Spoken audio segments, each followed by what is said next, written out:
Good morning दोस्तों, junior परिवार UP India में आपका स्वागत है। आज हम बात करेंगे, क्या टीबी के मरीज़ सेक्स कर सकते हैं।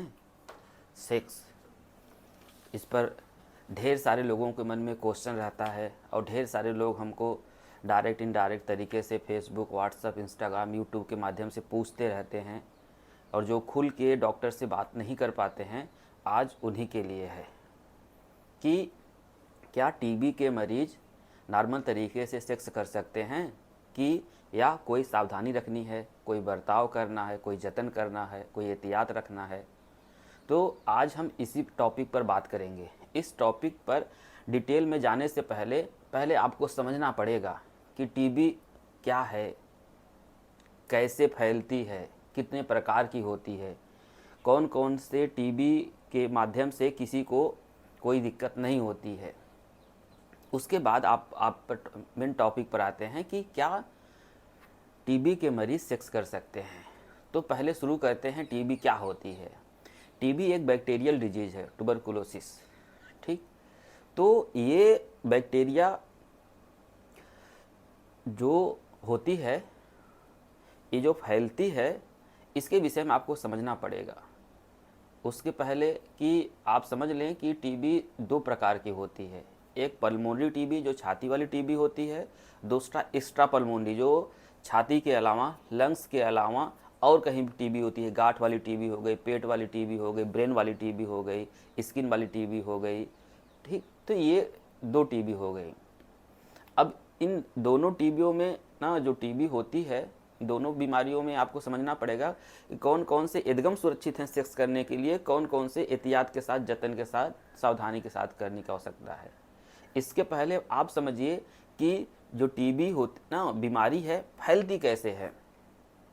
क्योंकि आप जो डर रहे हैं, आपके डर का कारण तो यही है। ऐसा नहीं तो हमारे पार्टनर को टीबी हो जाए, मेन तो डर का यही कारण है। जो आपका भावनात्मक लगाव है, जो अपनत्व है, इसी का तो है। क्योंकि आपको पता है ये बीमारी कितनी खतरनाक है और ये जब किसी को हो जाती है तो कितनी दिक्कत होती है।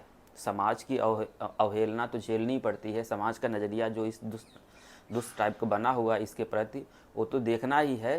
साथ में अपने परिवार का मेन ध्यान देना है, अपने पार्टनर का मेन ध्यान देना है। तो अब टीबी बैक्टीरियल डिजीज़ है पहला। दूसरी बात क्या हो गई कि टीबी दो प्रकार की होती है, एक छाती वाला और एक ठीक जो छाती के अलावा कहीं पर होता है, जिसको कहते हैं एक्स्ट्रा पल्मोनरी टीबी। तो ये सोचना पहला कि जो एक्स्ट्रा पल्मोनरी टीबी है, जिनको भी हुआ है, वो जैसे नॉर्मल लोग रहते हैं वो सारा काम कर सकते हैं। सारा काम में आप समझ सकते हैं क्या करना है आपको। एक्स्ट्रा पल्मोनरी जो छाती जिनको खांसी उसी बलगम वलगम उनको नहीं आता है, उनको गांठ वाली टीबी है, पेट वाली टीबी है, बोन वाली टीबी है, ये सब की बात हम कर रहे हैं। तो वो सामान्यतः जैसे नॉर्मल लोग रहते हैं वो ऐसे ही रह सकते हैं, सबके साथ खा पी सकते हैं, सारा चीज़ शेयर अच्छे से कर सकते हैं जैसे एक सामान्य इंसान करता है। जो मेन मुद्दा है पल्मोनरी वाला, तो पल्मोनरी वाले में आपको समझना पड़ेगा कि ये फैलती कैसे है।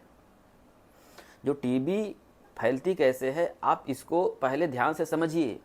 जब कोई टीबी का मरीज जो घर परिवार में है आपके, वो जब खांसता है, छींकता है, ठीक, जो जो पानी जैसे एयर ड्रॉपलेट होते हैं, उन्हीं से अगर कोई क्लोज कांटेक्ट में है, उस रूम में है या उनके बहुत समीप है, बहुत दिन तक है, तो उनको टीबी होने की संभावना बढ़ जाती है। बस एक ही चीज़ से फैलता है ये आपको हग्गी करने से, किसी करने से ना, साथ में खाना पीना खाने से नहीं फैलता भाई। तो टीबी फैलता कैसे है, जब कोई टीबी का मरीज खांसता है, छींकता है, तो उससे फैलता है। इसमें और एक बड़ी बात है कि अगर टीबी का मरीज, मान लीजिए कोई भी टीबी हुआ हो, डीएस टीबी हुआ हो या एमडीआर टीबी हुआ हो, और वो 2 हफ्ते से ज़्यादा दवाई खा लिया हो, तब भी वो किसी को फैला नहीं सकता। ठीक, हाँ, लेकिन एहतियात ये रखना है, जतन ये करना है कि जब भी उस मरीज को खांसी आए, ठीक, या छींक आए, तो रुमाल, गमछा, स्कार्फ जो भी उसमें उपलब्ध हो, उसको ना मुंह पर लगा ले। ये बस जतन करना है। और अब समझिए, टीबी तो मुंह से फैलता है, मतलब मुंह से मतलब कि जो हम खांसते हैं, छींकते हैं, जो हवा आना है इससे फैलता है, और किसी से हमको कोई दिक्कत है नहीं। तो इन सारों का निचोड़ अब आपको समझ में आ गया होगा कि टीबी फैलती कैसे है, होती किसी को कैसे है। तो बचाव का रास्ता तो आपको निकाल ही लेंगे कि आपको सेक्स करने में कोई दिक्कत परेशानी नहीं है। आप सामान्यतः जैसे सभी लोग अपना दिनचर्या बिताते हैं, दाम्पत्य जीवन बिताते हैं, वैसे बिता सकते हैं। बहुत बहुत धन्यवाद। जय हिंद, जय भारत। हेलो, रुकिए, अभी हमारी बात पूरी नहीं हुई है। महाराज अब तो निकल गए हैं। वैसे भारत देश के लोग इतने मेधावी और इतने परमवीर और कर्मवीर चक्र वाले हैं कि कुछ भी करने को पूरी बात सुनते ही नहीं हैं। तो जो मेन बात ये है कि अगर महिला पार्टनर आपकी टीबी की मरीज हो और उसको कोर्स की दवाई चल रही हो, तो आपको सेफ्टी ज़रूर यूज करना है। क्योंकि कोर्स के दौरान, जैसा कि WHO और NTEP की गाइडलाइन है, कोर्स के दौरान प्रेगनेंसी कंसीव नहीं होना चाहिए। इसलिए आप लोगों से निवेदन है कि सेफ्टी का ज़रूर यूज करें, ठीक। क्योंकि कुछ दवाइयाँ जो टीबी कोर्स के दौरान चलती हैं वो टेरेटोजेनिक होती हैं, उसका बच्चे पर और अपना मदर पर बहुत बुरा प्रभाव पड़ता है। तो आपको सावधानी में क्या रखनी है कि कोर्स के दौरान ठीक सेफ्टी ज़रूर यूज करना है।